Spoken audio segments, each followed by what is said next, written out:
Koutou katoa.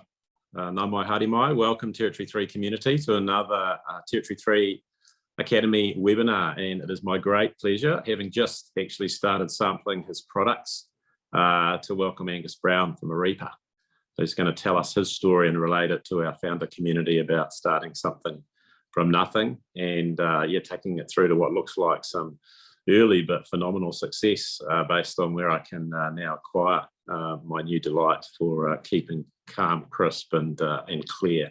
So Angus, welcome. I'm going to get you to introduce yourself in a moment. A couple of housekeeping items. We are, of course, on Zoom. No doubt over the last 3 years, you're well trained around that, but just in case you're new, if you do have a burning question during this session, please put it in the Q&A rather than the comments. Cool for the comments to say good day to folks and chat to regulars and so forth. But if you want us to ensure we get through those questions specifically, please do put them in the Q&A, and I'll be running a little check-in on those at about the 30-minute mark and about the 50-minute mark before we start to wrap up in this wonderful session. So Angus, welcome. And, thank you. I'm going to hand over to you. Just tell us a little bit about yourself, and then we're going to wind into learning more about the story and where you've come from so far, and I guess more importantly, where you're headed. Yeah, cool. Thanks for that. Morena everyone. A little bit about myself. Born in New Zealand. Grew up in Hawke's Bay. Was a classic kind of normal Kiwi kid. More focused on lunchtime and sport on the weekends than I was in class. And then went down to Canterbury, enjoyed university life, started to do civil engineering, and I was playing competitive hockey at the time. I was also within the first year of university wanted to become a professional DJ. And I could almost hear the eyeballs roll with my parents over the phone when I was talking the news. And I had a bit of fun over the 5 years. Ended up with a finance and accounting degree at Victoria University in Wellington, and my first role out of I did actually become quite successful with DJing, where playing at Homegrown or kind of New Year's Eve at Rhythm and Vines, and from that experience I learned about I guess that was my first kind of taste of what it was like to create a brand.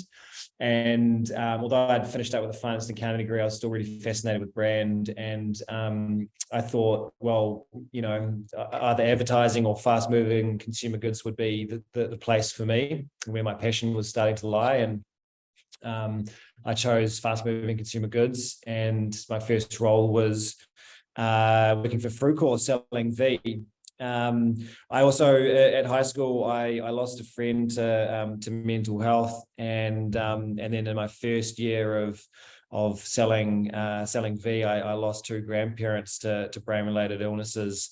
And so that was kind of those two things, coupled with obviously when you go through, you leave high school and then you go through university, you start to realize that you're not the machine that you once were with regards to what you eat and what you kind of get out of it. And I was starting to both experience for myself and see friends battle with mood and depression and also stress and anxiety as we're all trying to get jobs for the first time, and while battling vicious hangovers and eating a poor diet. So I started to think, why am I selling caffeine and sugar and essentially kind of, exacerbating stress in the world? And why am I selling energy drinks to little kids when, I'm losing, a friend and loved ones to cognitive related illnesses?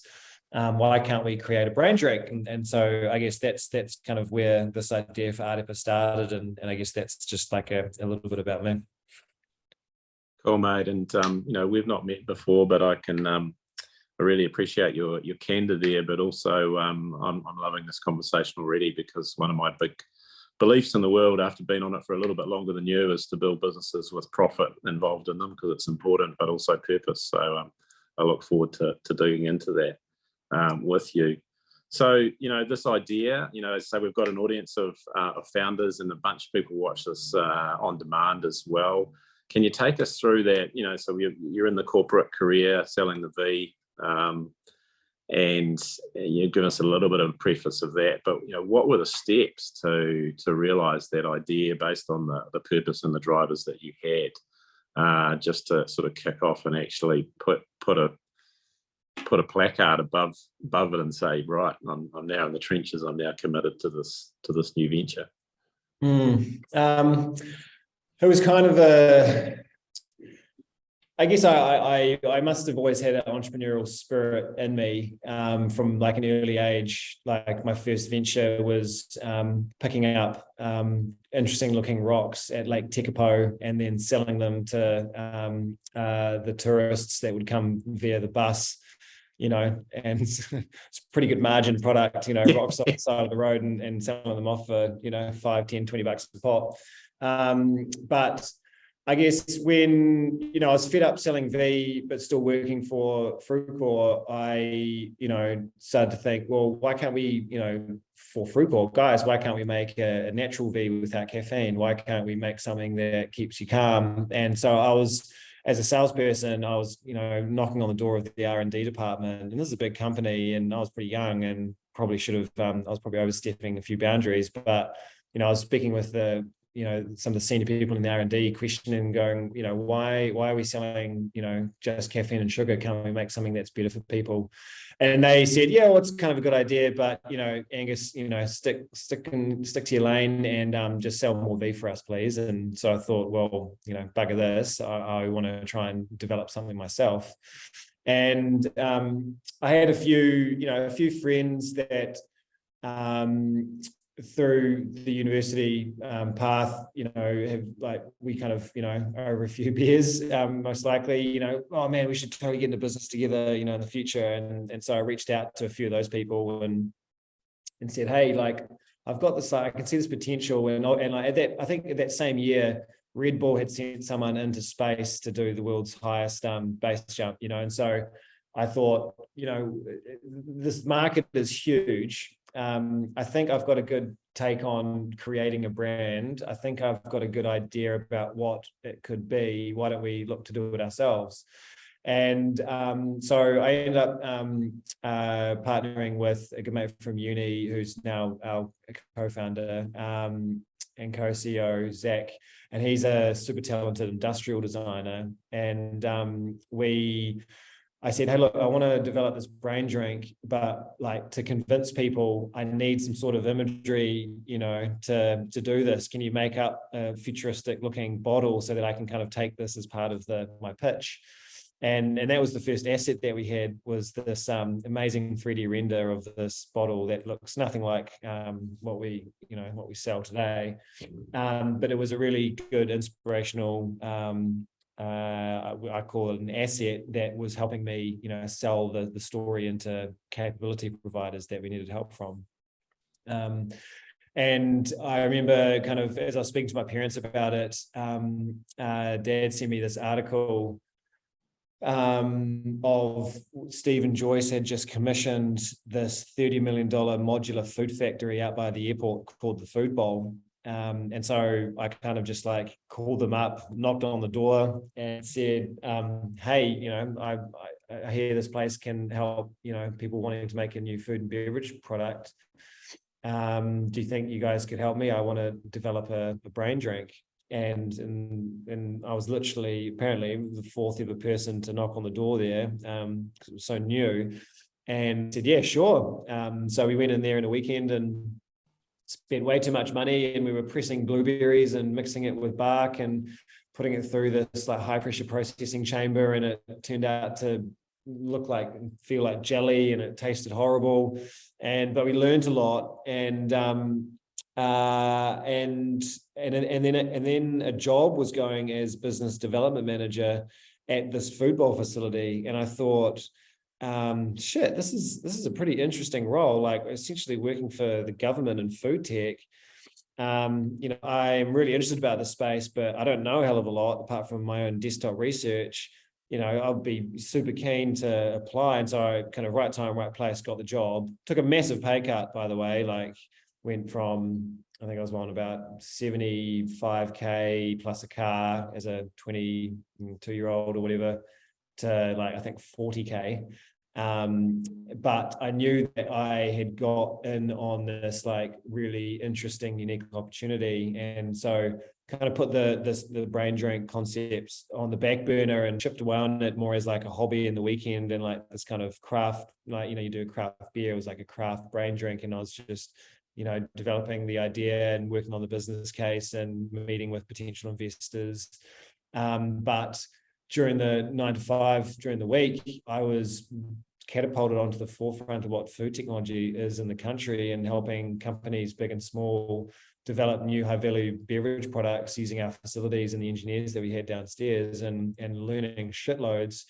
And so that was kind of like a really great stepping stone towards kind of, leaving and going full-time. And I kind of suddenly cut my teeth on food business, food scale up, food technology, food IP, and learned so much, and then apply, that enabled me to apply those learnings to Ārepa and build it to what it is today.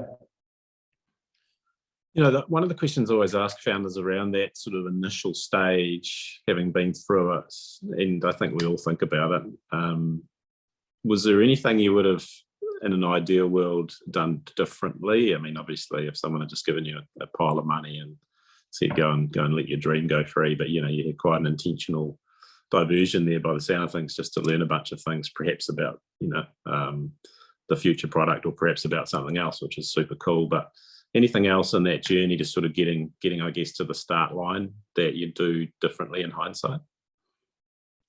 Yeah, I mean, hindsight's a beautiful thing. Probably, I mean, there was a lot of like conceptualizing, a lot of like business case to prove, because at that point in time, nothing like this existed. There were niche, nootropics that you buy in supplements online, but nothing in the food and beverage space really existed like this to the extent that they do now around the world. And to kind of justify, a product on a shelf that was, almost twice as much as what the cheap kombuchas were selling for, was a huge ask. To justify the investment to put it into risky clinical studies from investors was a huge ask. But I think, to be honest, like, there's nothing really that I would change dramatically. Probably would have just got the ball rolling a bit quicker, I would say. Like, we were sitting on it for so long, and once we started to make it and actually get it into consumers' hands, the learning just went up and our progress accelerated a lot faster. So I'd say just create something and get it into consumers' hands faster than you kind of think you should.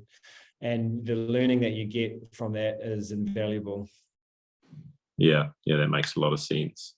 That sort of leads me nicely onto my next question, which is about consumers. And I'm very keen to hear the answer to this one as well, because we're building a new platform for considerate consumers around fashion, and sort of making more ethical and sustainable decisions. But the question is, I think, what we're all trying to figure out, continuously, what's your view of consumers now, without giving too many trade secrets around, in terms of where you've landed with a community and an audience for Ārepa, and what would you say to someone sort of looking at that, sort of, where is my sort of heartland consumer actually existing? What behaviours are you seeing that are changing or shifting there?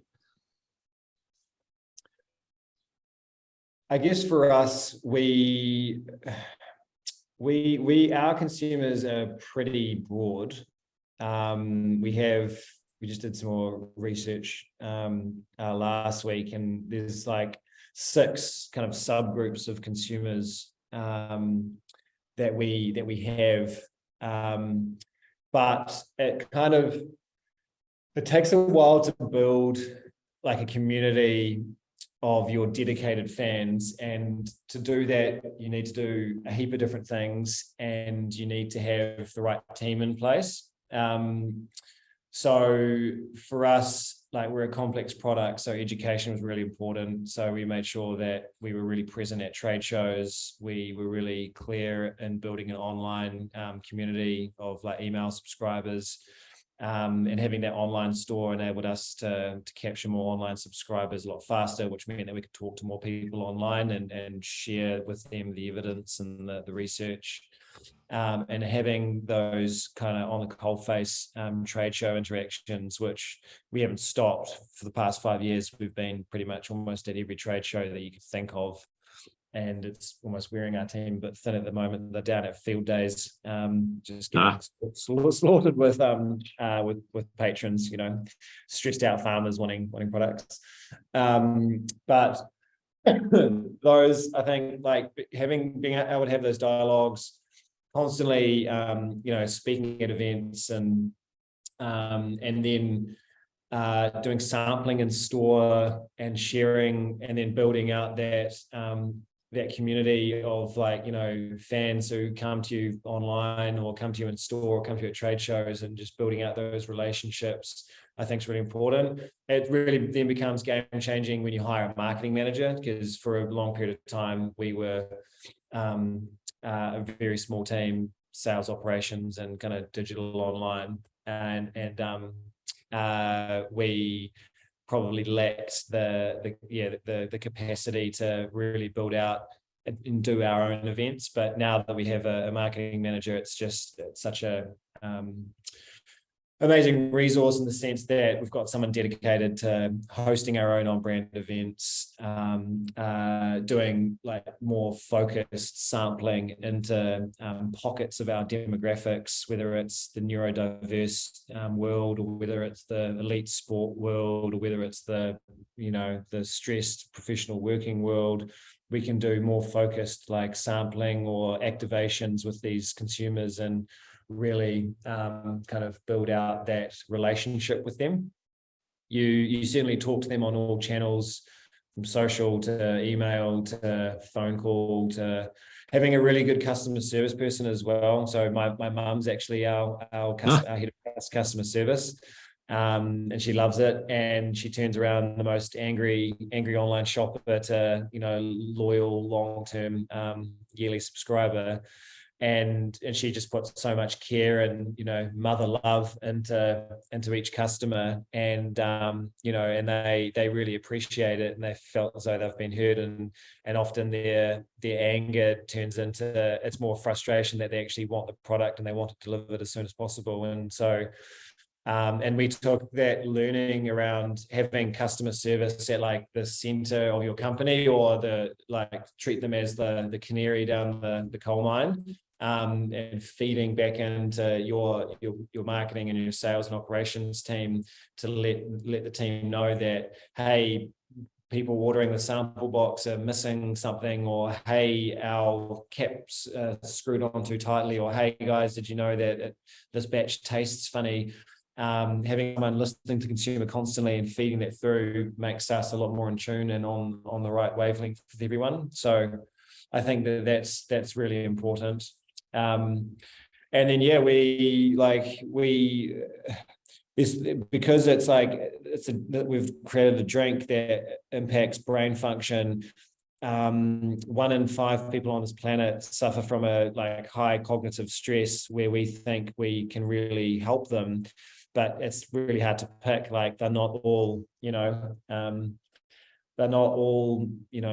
men over 60. It's seriously all shapes and sizes. So for us now, it's a mixture of big brand awareness across as much of the population as possible, that then kind of trickles down and picks out these consumers, and then doing pockets of events in different communities, where we can kind of bring people in, and then kind of continuous really engaging content on social and email, and then continuous engaging activations with trade shows and sampling, and really good presentation in store. So that's kind of our magic mix that we have. And we're really lucky where we've gone from like the back office of Abe's Bagels, where there was no air conditioning and we were, in bare feet and topless because it was so damn hot in summer, to now we're in a really beautiful office in Morningside,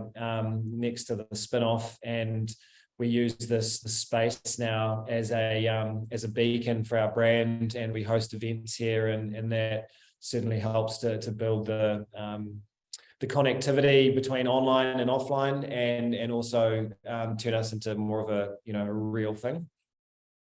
Yeah, that's very cool. And I think just a quick history of where we've come from for some of the reasons that you've actually highlighted is we used to be called Kiwi Landing Pad, and we used to be very focused about tech entrepreneurs coming from New Zealand, tech founders going from New Zealand to San Francisco, because that was kind of the chosen path. But part of the reason we changed to Territory 3 is that I think we're in a third territory here where, and you just highlighted it beautifully, thank you, in terms of like anything you're building, whether it's a physical product or a software product, actually really, really benefits from that intentionality of using online resources, building community, and actually using that to get your scale and your effectiveness to much higher levels, which is super cool. And I get a bit challenged myself, and those who have discussed this with me know that we have this software as a service sort of mantra in New Zealand as a deep product capability or focus of Kiwi tech founders. But you actually have a subscription service, which to me is really one of the bigger difference of the software as a service sort of category that we've sort of almost talked ourselves into, my belief, for software products. But I've experienced your service, and my box delivered very, very quickly as expected. And I think to your point, the brand vibe of the messages and stuff, which you get a lot of them as consumers now, in terms of some of them are pushy, some of them don't really feel authentic. It was really cool, which I imagine has taken quite a bit of experimentation. My question around that, kind of what I would call it, is active path marketing, where you build a community and you start nurturing them, and then finally they sort of get themselves over that hurdle of sort of listening and not unsubscribing, and then actually trying or trialing or buying, what have you. What surprised you the most in that sort of active path so far about what you would have thought would have occurred? And this is the cool thing about experimenting versus what actually occurred with consumers and the product connection. Yeah. Well, the first kind of surprises was when we were designing our performance marketing ads, and you think, oh, they'll probably respond better to this, and then probably respond better to this, and then you A/B test it, and kind of option C just performs really well, and it's like more blunt and more like to the point than something cleverly crafted. And so you can't pick the consumer. And so my I guess advice would be to just test, A/B test different strategies, both performance ads, but also if you're using Klaviyo or EDM, like an automatic flow series, you can create a really interesting journey for people to take them on, where you're sending them emails over a period of time, automatically, but you've kind of crafted that journey. And just test different options and look at the data and see what the consumer is responding more to.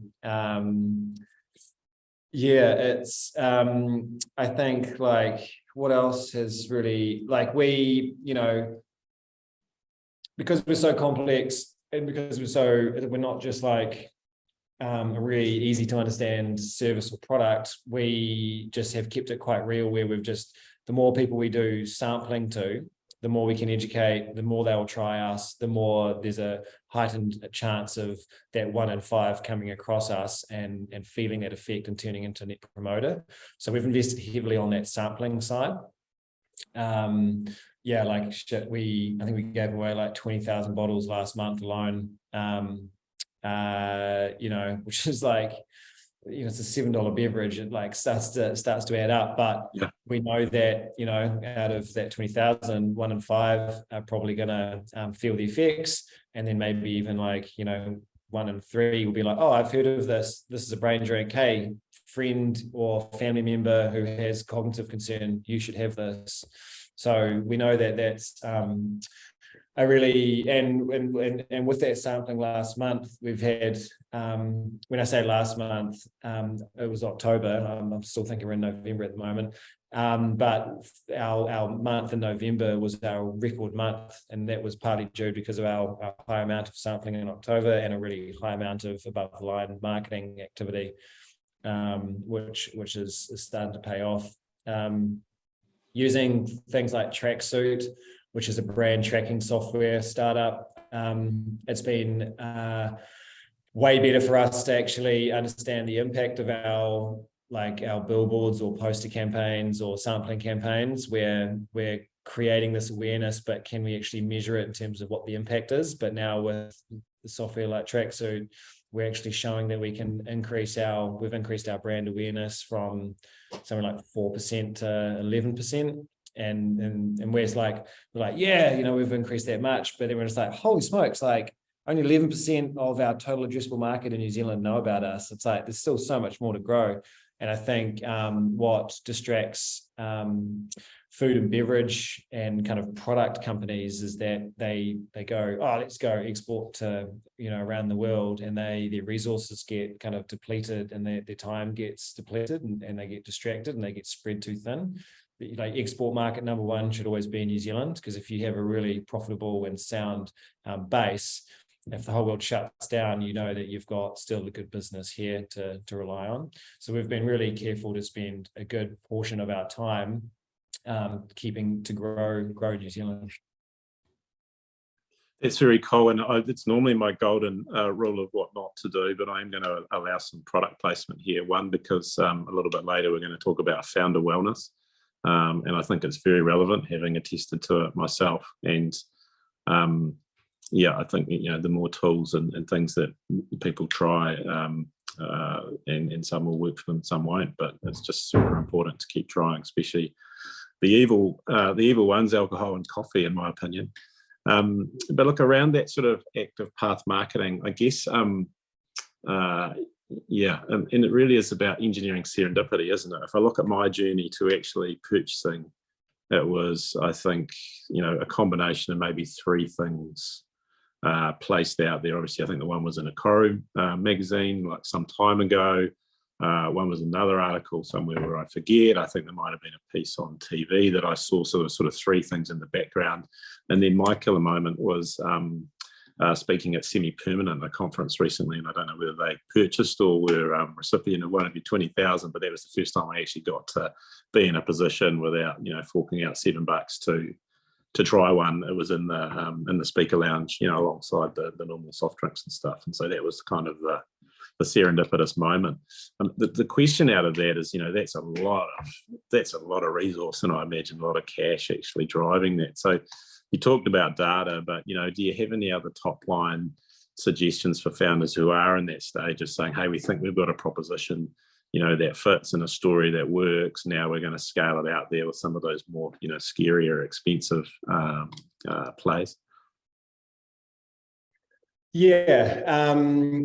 And so sorry, what's the question? So the question is, with me having experienced that through those various elements I described, all of which are pretty expensive, how do you sort of, you mentioned data, but how do you actually sort of sit on top of that as a founder with I guess like the Angus's rules around that, rather than what you would read in a Harvard textbook or, marketing magazine. Is there anything you'd add to that, or is it just simply that, watch the data, watch where it takes you? Oh, I mean, do what works for you within your budget, and start small. Like we have started really small, and it might have been, say, two events for the year, 2 trade shows for the year. It might have been only 100 bottles, but those bottles go out to really well selected influencers. And influencers is a very broad term for us. Like a neuroscientist is an influencer. And then talk with them, and then there's a lot of free stuff that you can do, as well. And so do what's within your remit and what's within your budget, and do as much as you can, and really kind of push as much as you can to see how far you can take it within that budget, and just be really resourceful and hustle, and and then as you grow in revenue, you then can apportion more of your of that revenue or that budget to marketing. But I treat marketing as an investment. It's not a lost cost. It's not like freight at the moment, which is you pay for freight but you're not getting anything out of it. Whereas marketing is an investment, and it leads to future sales. So if you're developing a new market, you want to be spending anywhere from 8 to 14% of your revenue on marketing. And there's even one stat out there that Red Bull was spending 30% of their revenue on marketing. Whoa! And so you look at it and you're like, shit. And so marketing is an investment, and I think the founder of Saatchi Ogilvy said if he had $1 more to spend in his account, he would spend it on advertising in his business. And I think that people and everyone's kind of getting like addicted to putting money in the poker machine of Facebook, and then seeing $1 come back into your store. But it's almost like 1 for 1 these days with just how the digital world is working with privacy. But yeah, I think like if you can get like a good deal on, like, probably the best investment for us has been PR. If you've got a really interesting story or a really interesting proposition, coupled with beautiful imagery, coupled with a good presentable website, PR is probably your best investment.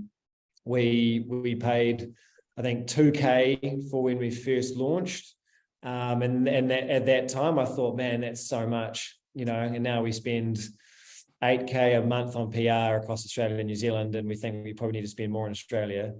But that $2,000 when we first launched got us into a Kiwi magazine article, which you read, and that just set the foundation of creating that kind of top line awareness for us in the world. And since then, PR has been the thing that's gotten us on the news. I mean, we have done clinical research, which has enabled a unique story to then be presented in a PR context. So that's like kind of like our recipe, is doing clinical research, publishing it, and then getting PR to talk about it, and then getting featured on really good quality media platforms that then create all that awareness and drive traffic to the stores or to our online store. And then we can capture that piece of content and put that into performance marketing ads, and then continue to drive eyeballs to that piece of content, which is third party and credible, and creates more awareness, because that's like an authentic storytelling piece.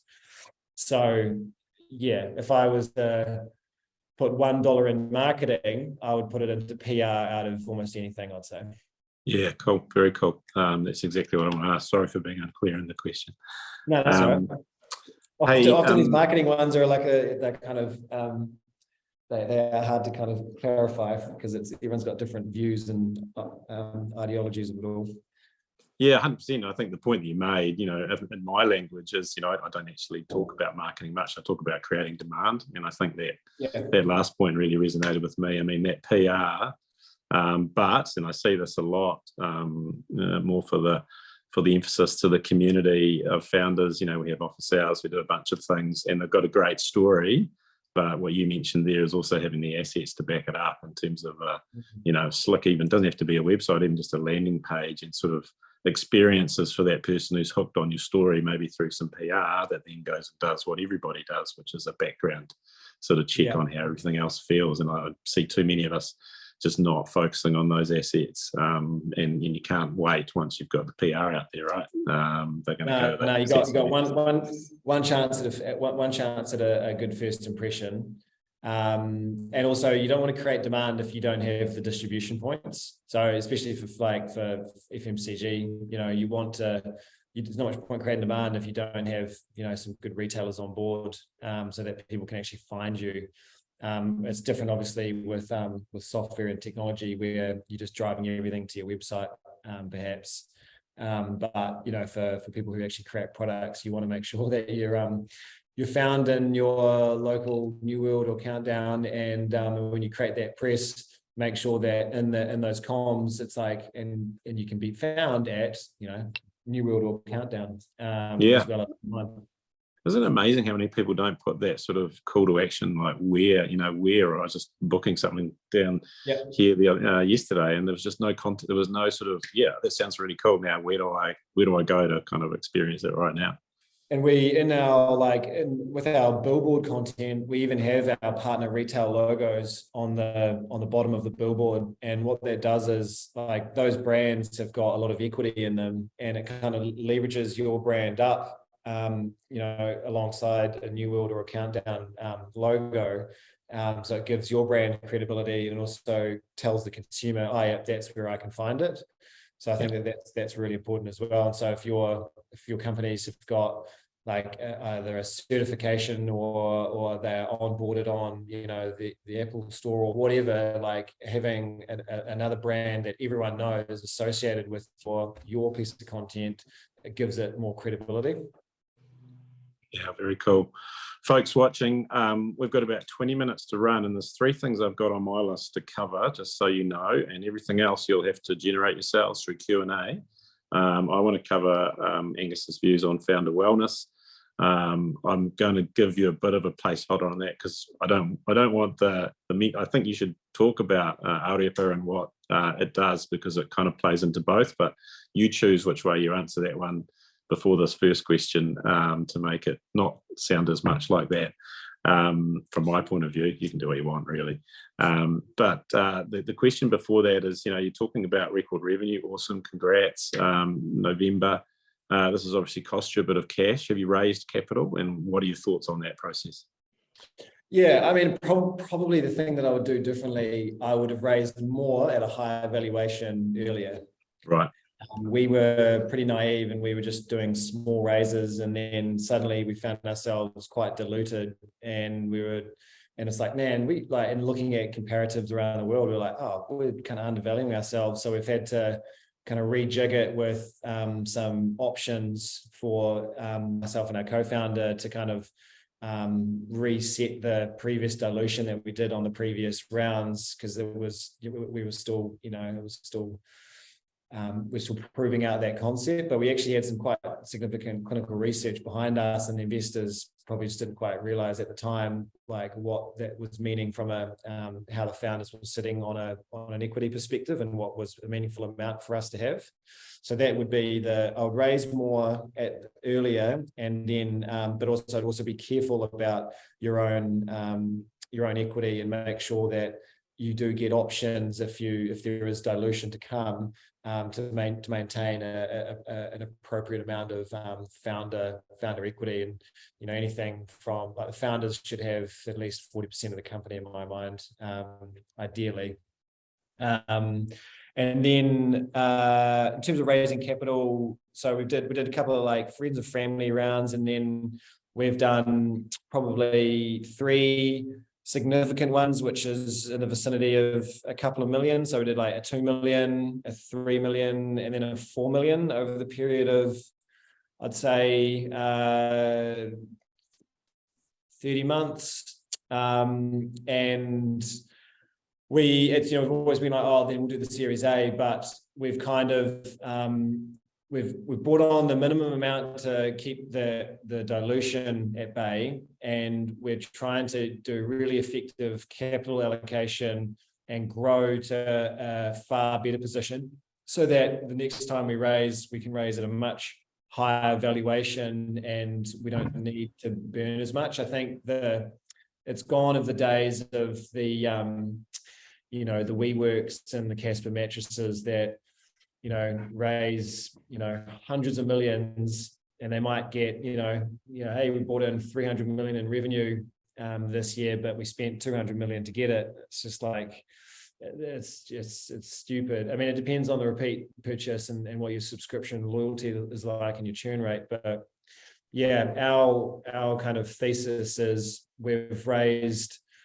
3.5 million this round, and the focus with this capital is to bring Australia and New Zealand to profitability. New Zealand's already profitable, but bring Australia to profitability. And while we're doing that, assess what the best next market is to enter, and work with like NZTE to understand what the best next market is to enter, based on a whole bunch of factors, from ease of doing business to just costs, profitability, market size, free trade agreements, et cetera, freight, and figure out, because everyone goes, oh, and then we'll go for the US, but, is the US the right market? It might be, but we might find that, the UK, everyone understands, what a blackcurrant drink is, and they grew up on Ribena, and there's a free trade agreement, and we've got 3 of the biggest supermarkets already asking for it. So, there's all that piece of work. Our capital strategy has been to bring on investors that can add significant value beyond the cash. So, and we've done it in a way where we've brought on, like, this drink contains 3 key ingredients, one of them being blackcurrants. So we brought on investment from the largest blackcurrant grower in the country, which has been a really great advantage to us. And this year we bought more blackcurrants than Ribena, which I'm proud to say. Another key ingredient was our pine bark extract. They came on board a lot earlier, and they said, we'll invest in you as long as you do a clinical study using our ingredient in your finished product. And I was like, done. I was already going to do a clinical study. So, and with that, they said, we'll give you global exclusive rights to the brain drink space for our ingredient. So there's that kind of defensible element of it. And then more recently, and so this is just like me networking, hustling, adding people on LinkedIn, calling them, presenting to them. We brought on the ex-CEO of Zespri, and he ran a multi-billion-dollar kiwi fruit exporter to 60 markets for 10 years. So he would know a few things about scale up and about supply chain and about operations, which he does. And so he's an investor and now director. And the brain that Lane Jager has on him is like phenomenal. And so his directorship on Ārepa over the past year has just been completely game changing for us, where we've been on the steep learning curve, but it's almost like that with him on board, forcing us to hire ahead of ourselves and do things so that we set up for success and set up for scale the right way, and not doing things kind of haphazardly and build the ship as we're kind of sailing. So, and then we've had like the guy who founded Red Antler in New York, this Kiwi, this art director who did the branding behind Allbirds. He invested, but he said, I'll only invest as long as I can redo your logo and redo your packaging, your brand identity. We were like, sweet, but we've had this brand identity for 10 years and we did it ourselves. So, and we know we probably need to like 2.0 it so that we're brand fit for the US anyway.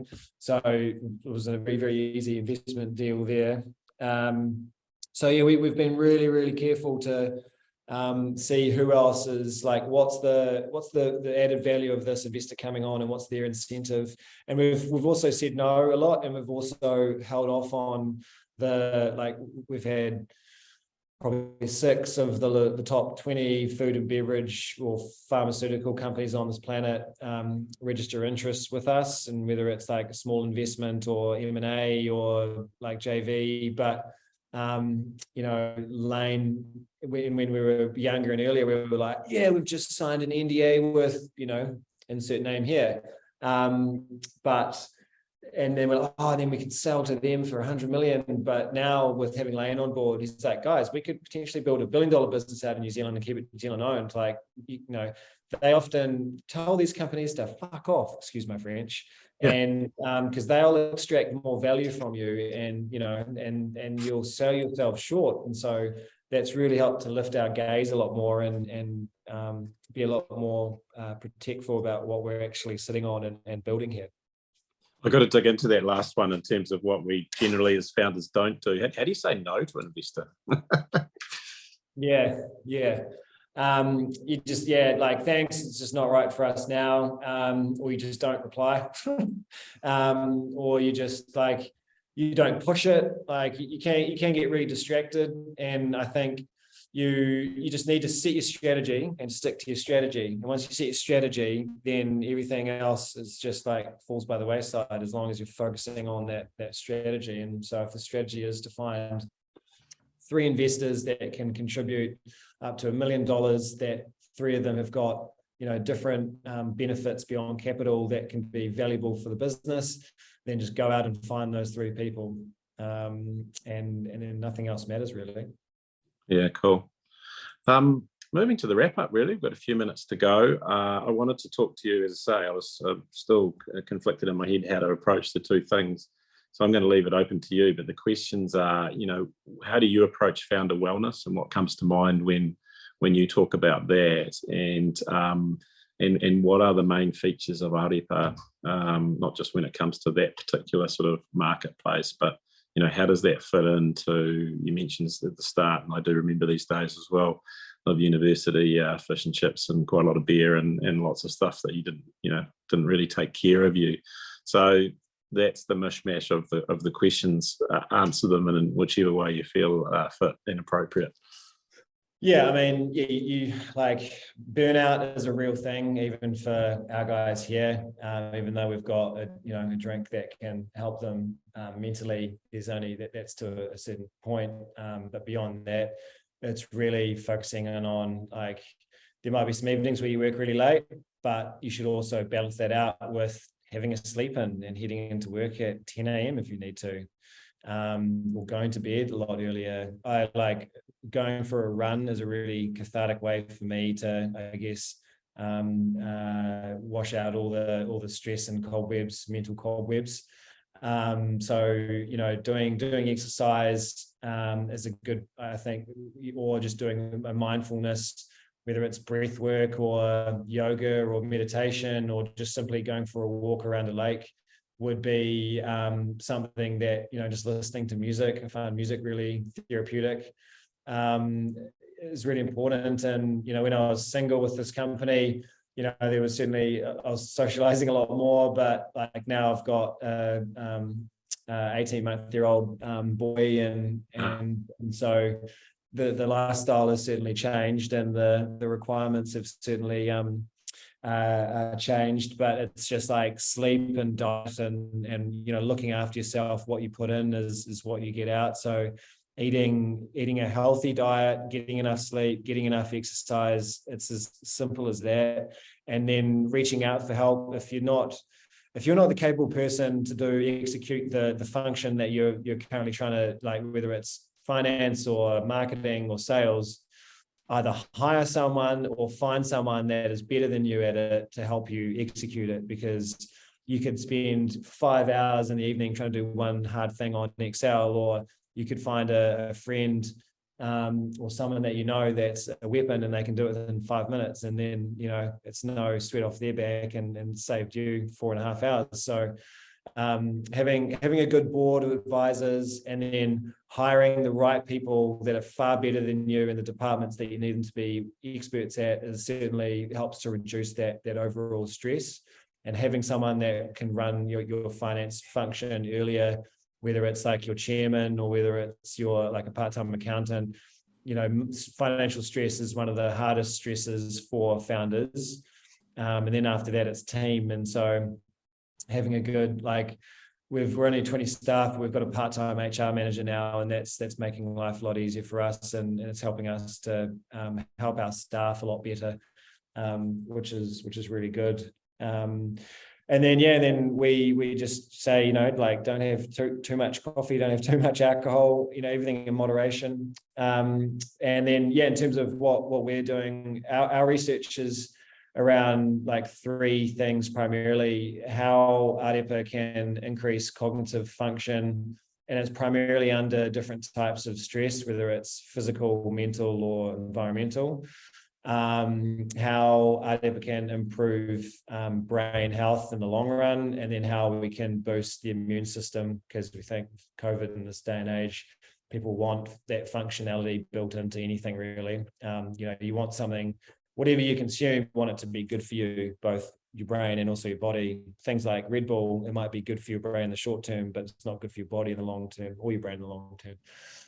So that's those are our 3 areas of focus. And then we've got that deployed into 9 clinical studies across leading universities in Australia and New Zealand. And we published our first study 2 years ago showing that we physically fatigued athletes, and they either had Ārepa or a taste match placebo before we sent them running for 90 minutes. And then after those 90 minutes, we gave them a battery of cognitive tasks. And we found that we could improve their accuracy by 700% versus the placebo. 700? 700% or 7 times versus the placebo. And so we've got customers like Olympic athletes or Stephen Adams or the All Blacks consuming us now, which is really cool, or New Zealand Defence, or gold medal winning rowers, or nitro circus riders. But there's no money in elite sport. We make more money on a supermarket over a weekend than we do on the All Blacks for a year. We're also showing that our beverage can significantly inhibit this enzyme that's responsible for oxidizing and eating up dopamine in the brain. It's called it's a MAO inhibitor. And we're showing people with this MAO enzyme that chews up these neurotransmitters, people with high amounts of this enzyme activity are kind of really at risk of depression, dementia, Parkinson's, and a few other cognitive disorders. And what we've just shown recently is that we are working just as well. The efficacy is the same as some of these leading MAO-B inhibitor drugs, but without the side effects. So we'll be publishing that research next year, which is putting us into a medical food territory, which we're really excited about. But obviously we don't have the side effects, which is really cool. We were the only company in Australasia to land a Dementia Australia backed study. So we've got our product being tested with people with early onset dementia, which is amazing. And then at the School of Psychology at the University of Auckland, we've been scanning the brains of university students and found that we can, from one-time consumption, we can increase working memory in stressed university students. So we're just building out all this evidence to show that there's benefits for mental performance, benefits for mood, benefits for long-term brain health, and then benefits for the immunity. And the immunity one, where we've gone up against the flu vaccine. So we're comparing the effects of the flu vaccine versus Ārepa versus placebo, and people last year and then people this year as they come in to get the flu jabs, and next year as well, actually. So that'll get published in 2024, I think. But because we are packed with antioxidants and polyphenols found in black currants and pine bark that have got a multitude of these health benefits, and so we just want to kind of consolidate it all and put it into a finished product with a study that's really, really comprehensive to say that we help your brain, we help your immune system. We're caffeine free, we're natural, we're low GI, we're good for you. Buy us. It's very cool. And just such a wide range of opportunities, obviously, around the brain, which makes total sense. Mate, we're coming up for the wrap. And of course, community, I'm a little bit frustrated with you because you've left all your questions until the end. So we're going to have a crack at ripping through them. The first one's easy because it's just a suggestion you may have to change the name for the US market. It feels like something you'd be well and truly on top of. The next one is, in the earlier stage, how did you get buyers at supermarkets and outlets interested in actually stocking Ārepa? Knocking on the door, turning up, getting politely declined, getting, you just gotta show up, be like, hey, I've got the product for you, but it's a hard ask with buyers. You feel like you're drunk outside of a bar and the bouncer's not letting you in, so you got to have thick skin, and you just need to show them that, look, there's nothing on the shelf that is currently this product proposition. This is a high value item, so you'll make a good return on your shelf space. And then you often just have to give a free case to say, look, I'll give this case to you for free. Tell me when it sells through and you want to buy some more, and that's often that's really often worked. Yeah, cool. The next question, and just in terms of the name, so Ārepa is Te Reo Māori for alpha, as in the alpha brainwave, and then Arepa is a Venezuelan flatbread, which is in kind of South America. So that's the question, but we're not too concerned. Like, no one company owns Ārepa, the flat cornbread, and we've got a macron above our A. That's the difference.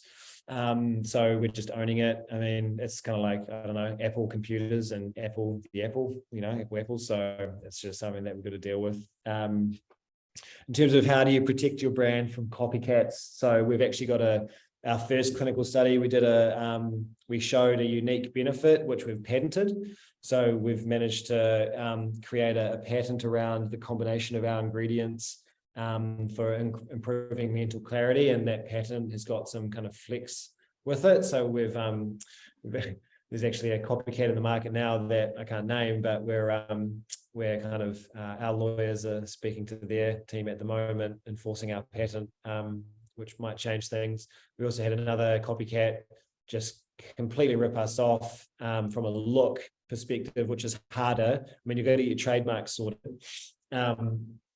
And then they went outside the patent, because our patent is like either it's the least amount that you need for it to work, and then kind of the upper limit, and anything under that, it doesn't work. It's just, sprinkle amounts, and anything over that is just going to be far too expensive. And so this player went with the cheap side, and obviously he found that he couldn't sell it again or sell it through stores, because people were looking at going, oh, is this another type of brain drink, and then trying it and not feeling anything, and then they had to pull that way. So I get the feeling that is the way you look at it, that the more successful and the more expensive you get into the market, the more you have to provision to have people trying to sort of copycat. Absolutely. So as we head into the US, like, we're kind of budgeting in, legal fees to do that type of defense. Certainly you're going to get more and more copycats. Having that pine bark exclusivity helped, because that second player, they wanted to buy the pine bark, but they couldn't because of the arrangement that we had. So just look at anything in your value, and look at whether you've got supply partners that are really important to that value, and whether you can kind of lock them up, with you on that. Patents, trade secrets, just like engage early with an IP lawyer and see what's unique about your proposition, and work hard to protect it. And also work hard to defend it. There's so much point in creating these patents unless you're going to defend them. And so we've had to exercise it now, which has been costly, but if we don't act on it now, then you just let these kind of weeds grow. And we've had advice from our other investors, like we've got the founder of Comvita on, and he wished he had patented the UMF factor, and then he wished he had kind of defended against copycats a lot more aggressively, because they got out of hand and took a share of the market and destroyed some of the reputation for Manuka honey offshore. Yeah. Final question from Tristan around the is it MAO levels?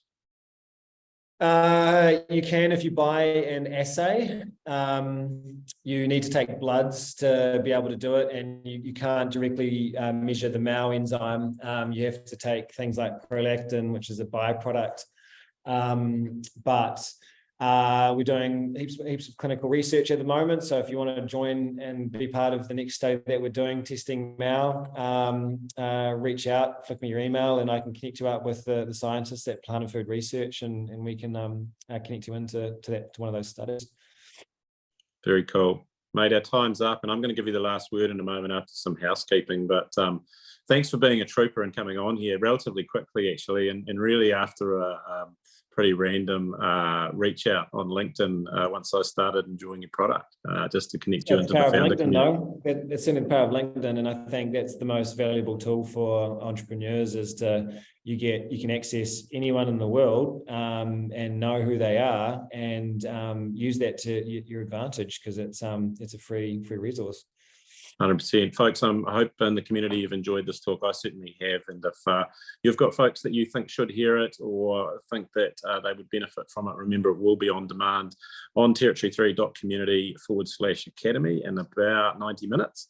Thanks to our sponsors, New Zealand Trade and Enterprise, Amazon Web Services, K1W1, Jasmine Investments and Abanda Management. Angus, the last word is yours. I've found a community, absolutely thirsty for advice from those who are smashing through the gates, which clearly you are with Ārepa, and congratulations on that. Thank you. Last word. I mean, two words. Sales solves everything. So if you don't know what to do with your time and you've got something to sell, just sell it, because that's the best use of your time, because sales puts the roof over everyone's head and it pays for things. So if you don't know what to do with your time, sales solves everything. If you're not ready to sell yet, then as long as you've just done one big thing for the day, you can be happy with your day, because if you do that 365 times, you're going to have a pretty bloody productive year. So, because when you're a founder, you've got a million plates to spin, and it's sometimes quite hard and distracting to figure out how to allocate your time. So I'd focus on moving the big rocks that are going to impact your business the most, and just chip away, like never give up. It's always incremental. These things don't happen overnight. We've been doing this for 10 years now, and we're only just getting started. So focus on what makes your product special, keep chipping away, and sell if you can. Rawe, ngā mihi nui, kia ora. Thank you. Thanks, everyone. Cheers, mate. Thanks, Bye. guys. Cheers.